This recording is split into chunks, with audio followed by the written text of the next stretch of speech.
सभी साथियों को स्वागत है आपका नवजीवन क्लासेज के इस YouTube प्लेटफॉर्म पर। दोस्तों, पिछले कई दिनों से अपनी क्लास एक दो दिन से नहीं हो रही थी, जिसका कोई कारण था, जिसकी वजह से मैं क्लास नहीं ले पाया और आपके लिए कोई व्यवस्थाएं करने में भी लगा हुआ था, जिसकी वजह से वो क्लास नहीं हो पाई। और ये क्लास भी मैं रात को शूट कर रहा हूँ। क्यों? क्योंकि दिन के अंदर मतलब 1 मिनट का भी वक्त नहीं मिल रहा, इतना व्यस्त हो रखा हूँ इस पिछले एक दो दिन से। और मैं जो आपका गवर्नर जनरल का मैंने शायद रिपन तक करवा दिया था, रिपन से आगे लेकर आया हूँ आपके लिए सेकंड पार्ट। तो आज बात करेंगे लॉर्ड डफरिन, जिसके समय 1885 के अंदर कांग्रेस पार्टी की स्थापना हुई। और कांग्रेस पार्टी की नींव तो लॉर्ड डफरिन के समय लगी, लेकिन इसका अध्यक्ष कौन था पहला? इसका अध्यक्ष उस वक्त कौन बना? इसका स्थापना का A.O. ह्यूम। ठीक है। उसके बाद आता है लॉर्ड कर्जन। लॉर्ड कर्जन के समय 1905 के अंदर जो बंगाल विभाजन था ना, वो लॉर्ड कर्जन के टाइम हुआ था 1905 के अंदर। इसके बाद आता है मिंटो सेकंड। अब देखो, मिंटो सेकंड के समय 1906 के अंदर तो मुस्लिम लीग की स्थापना मिंटो सेकंड के अंदर, मिंटो सेकंड जब गवर्नर जनरल था उस वक्त हुई थी। कई बार पूछता है कि मुस्लिम लीग की स्थापना के समय कौन सा गवर्नर जनरल था। और एक ये 1907 में क्या हुआ था? सूरत, आप सूरत अधिवेशन बोल दीजिए या सूरत फूट, मतलब सूरत के अंदर गर्म दल और नरम दल दो भागों में बंटी थी कांग्रेस। अच्छा, उसके बाद आता पार्लियामेंटो सुधार अधिनियम 1909। यह भी पार्लियामेंटो सुधार अधिनियम में क्या हुआ था कि मुसलमानों को है ना पृथक निर्वाचन करेगा, मतलब इसको अलग निर्वाचन, पृथक निर्वाचन दे दिया गया था मुसलमानों को। अच्छा, लॉर्ड हार्डिंग के समय बहुत ही हार्ड निर्णय हुआ था। 1912 में दिल्ली को भारतीय राजधानी कलकत्ता से हटाकर बनाया गया। और क्या हुआ कि दिल्ली दरबार लगा था कब?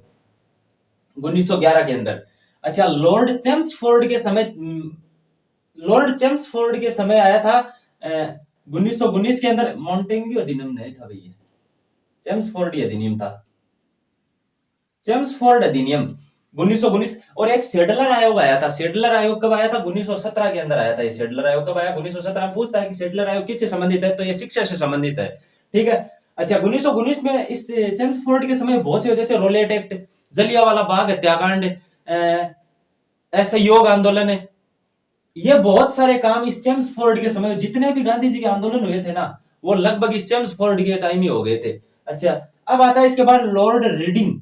लॉर्ड रीडिंग के टाइम क्या हुआ था कि 1922 के अंदर 5 फरवरी 1922, कब? 5 फरवरी 1922 के अंदर चोरी चौरा के अंदर एक घटना हुई उत्तर प्रदेश के अंदर, जिससे जो असहयोग आंदोलन था उसको स्थगित किया गांधी जी ने रोलेट एक्ट के लॉर्ड रीडिंग के समय। ठीक है। और 5 फरवरी 1922 चोरी चौरा कांड।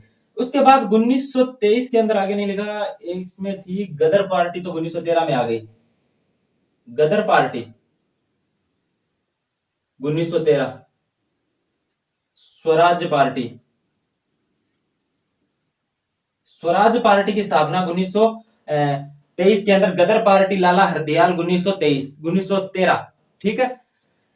लॉर्ड इरविन, लॉर्ड इरविन के समय 1929 के अंदर जो लाहौर अधिवेशन था, शायद पंडित जवाहरलाल नेहरू जी ने जिसकी अध्यक्षता करी थी, और लाहौर में रावी नदी के किनारे झंडा फहराया गया था, वो उस समय ये इरविन था। और इस इरविन के समय ही एक भयंकर समझौता हुआ था, ये 5 मार्च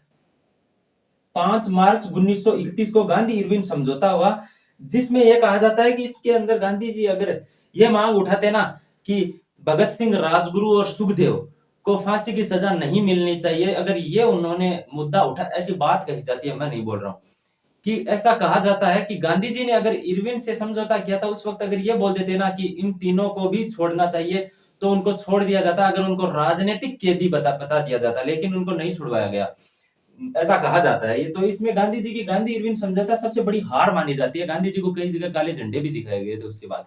ठीक है। लॉर्ड माउंटबेटन, ये स्वतंत्र भारत का अंतिम गवर्नर जनरल भी था और स्वतंत्र भारत का पहला गवर्नर जनरल भी था।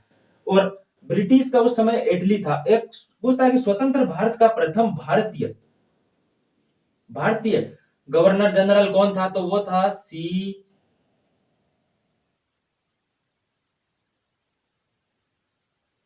राजगोपालाचारी। स्वतंत्र भारत का एकमात्र भारतीय गवर्नर जनरल था सी राजगोपालाचारी। ठीक है। तो ये मैंने आपको गवर्नर जनरल करवा दिए। अब मैं एक दिन लेकर आऊंगा कांग्रेस के अधिवेशन, लेकर आऊंगा सारे के सारे की कांग्रेस के अधिवेशन कब कब हुए थे, और उनमें महत्वपूर्ण बातें भी लेकर आऊंगा।